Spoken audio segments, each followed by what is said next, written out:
são tantos tópicos, tantos assuntos mesmo, e por isso a necessidade, a inspiração até para ocasionar na obra, que é o Guia do Direito Previdenciário, a obra sua? Perfeito. O livro, na verdade, foi um sonho, lançado em dezembro de 2009. Ele até contou com a justa... Aqui quero dar uma saudação especial ao Juarez Machado, nosso grande artista aí, que liberou direitos autorais para fazer a capa do livro. E toda a renda do livro, na verdade, é doada para o Lar do Idoso Betânia, né, que realiza um trabalho extraordinário em Joinville. Só que, na verdade, ele não tem um retorno em termos financeiros para manter lá os idosos, em termos de aumentar a capacidade de ter mais pessoas que possam usufruir do trabalho que é feito lá pela Mitra Diocesana de Joinville, né. Lá é um linguajar bem simples, voltado para estudantes da área ou pessoas que trabalham em RH de empresas, sindicatos. Sim.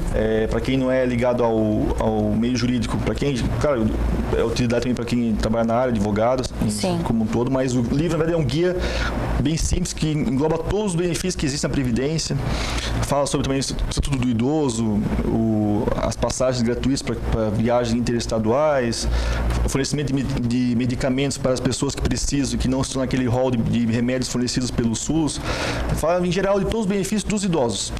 Então, na verdade, é uma homenagem aos trabalhadores de um modo geral, e está à venda na Livraria Midas e na própria Catedral, na própria Lar do Idoso Betânia, pelo valor bem simbólico, e toda a renda é voltada para o Lar do Idoso Betânia. E a obra, então, já está aí disponível, né? As pessoas que tiverem interesse podem ter acesso, porque por se tratar de um guia, uma linguagem bem direta, o doutor falou, com certeza é uma grande ferramenta nas mãos de profissionais, ou mesmo estudantes, que tenham interesse e querem ter o conhecimento. A gente falou, o doutor falou muito da questão da Previdência, dessa preocupação com o futuro da nossa Previdência, mas vale destacar também, eu diria, a importância das pessoas procurarem contribuir com a Previdência. Sem dúvida alguma. E é bem oportuno falar sobre isso pelo fato das enchentes, né? Aí, infelizmente, estão chegando quase a 1.000 pessoas falecidas no Brasil todo, somando Rio de Janeiro, Santa Catarina, Minas Gerais, São Paulo, né? Então, muitas dessas pessoas, infelizmente, não pagavam INSS, né? E as pessoas que ficaram lá dependentes vão ficar sem pensão, porque não havia contribuição. E agora começam também, infelizmente, as doenças, né? Decorrente desse contato com a água poluída, com a própria lama e tal, e vai gerar benefício de osteodoença, se a pessoa estava pagando o INSS. Porque a pessoa, o INSS é um seguro, na verdade, ele só existe para a pessoa que contribui. A pessoa tem que pagar o INSS para um dia se cair naquele chamado riscos sociais, que é invalidez, morte, doença, acidente, a própria reclusão, de ser alguma pessoa presa na família e tal, que está amparada pela Previdência. A questão da auxílio-doença, por exemplo, pessoas que talvez fiquem doentes, se exige no mínimo de 12 meses de contribuição, 1 ano de contribuição. A pessoa não pode, por exemplo, já começar a pagar o INSS portador de uma incapacidade. Certo. Vamos supor que eu contraia a leptospirose na enchente. Não tenho a carência, não pago o INSS, estou um tempo sem pagar.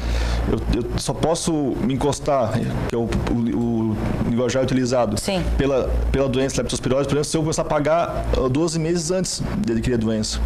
Claro que existem doenças como HIV, alguns tipos de câncer, tuberculose e tal, que dispensam a carência, basta um mês de contribuição, mas tem que ser anterior a contrair a doença. Ou também em caso de acidente de trabalho, por exemplo. Auxílio maternidade também, né? Auxílio maternidade, a carência não se exige para quem é segurado empregado, para quem trabalha em empresa registrada, mas para quem é autônomo, facultativo, dona de casa, por exemplo, existe uma carência de 10 meses. Claro, proposital pelo fato da gestação ser de 9 meses, né? Então a pessoa tem que começar a pagar antes de prevenir e ter uma criança engravidar, né? Mas a importância de pagar, e agora desde 2009, meados de 2009, criaram uma lei de incentivo, chamada empreendedor individual, que engloba não só as pessoas costureiras, vendedores autônomos, ambulantes e tal, mas engloba também as pessoas que trabalham e querem apenas se aposentar por idade, ou ter direito à maternidade, ou pensão, ou benefício de auxílio-doença, que é um valor tem muitas categorias, né? Tem uns dezenas. Até o Sebrae fez uma campanha recentemente muito interessante de conscientização. E qual é o valor dessa contribuição? É de 11% sobre o salário mínimo. Então hoje dá um valor de R$ 56,10. Com o aumento que está previsto aí para o R$ 545 ou 580, vai chegar a R$ 70 o valor de contribuição mensal. É um valor bem interessante para a pessoa pagar isso mensalmente. Acessível até. Acessível, e é bem fácil. A pessoa liga para o telefone 135, das 7 da manhã às 10 da noite, de segunda a sábado, é ligação gratuita de telefone fixo para o INSS, fala que quer começar a pagar nessa categoria, compra um canezinho na papelaria e começa a contribuir até o dia 15 de cada mês, e vai estar segurado para se algum dia acontecer uma dessas imprevistos, que ninguém está livre disso, né? Está segurado pelo INSS, que eu digo que é o maior distribuidor de renda do país, sem dúvida alguma. Quanto mais forte for a previdência de um país, de um município, menos vai precisar de uma assistência social, de benefícios do LOAS, menos vai precisar de Bolsa Família, desse tipo de benefícios essenciais, que na verdade não dão aquela independência real para as pessoas, né? De cidadania, de dignidade da pessoa humana e tal, que é o próprio objetivo da própria previdência social em nosso Brasil, garantido na própria Constituição. Né?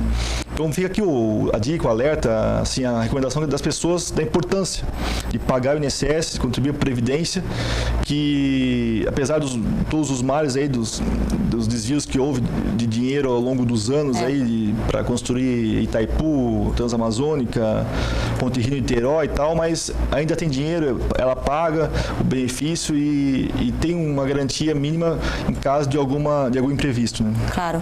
E ao cidadão poderia ficar a dica também de sempre, em caso de dúvida, procurar, por exemplo, um advogado que possa orientar, que possa mostrar o caminho. Muitas vezes a informação, por exemplo, no bloco anterior conversamos aqui com o representante da Associação dos Aposentados e Pensionistas, que é um local que, para quem é associado, já disponibiliza um escritório, um atendimento específico jurídico para as pessoas saberem dos seus direitos e tirarem suas dúvidas, que muitas vezes nem sabem que existem dúvidas por não ter informação, né?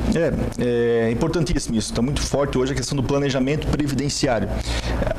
Com essas mudanças na legislação, está muito complicado a pessoa entender o valor que vai ganhar, tanto desde o mais simples trabalhador até grandes empresários. Né? Então, é importante a pessoa... o próprio site do INSS está um pouco acessível, telefone 135 e tal, mas tem muitas dúvidas ainda. Há muitas novidades na legislação, cada vez está mudando mais. Então, é importante que a pessoa ela se previna na questão da contribuição previdenciária, ou até na questão de pagar ou não uma privada, qual tipo de contribuição. Existem duas principais oferecimentos pelo banco, que é a VGBL e a PGBL. Depende do tipo de contribuição que a pessoa faz para imposto de renda. Então é importante essas dúvidas. E o INSS, na verdade, ele é o maior réu em ações no Brasil, e não é por acaso.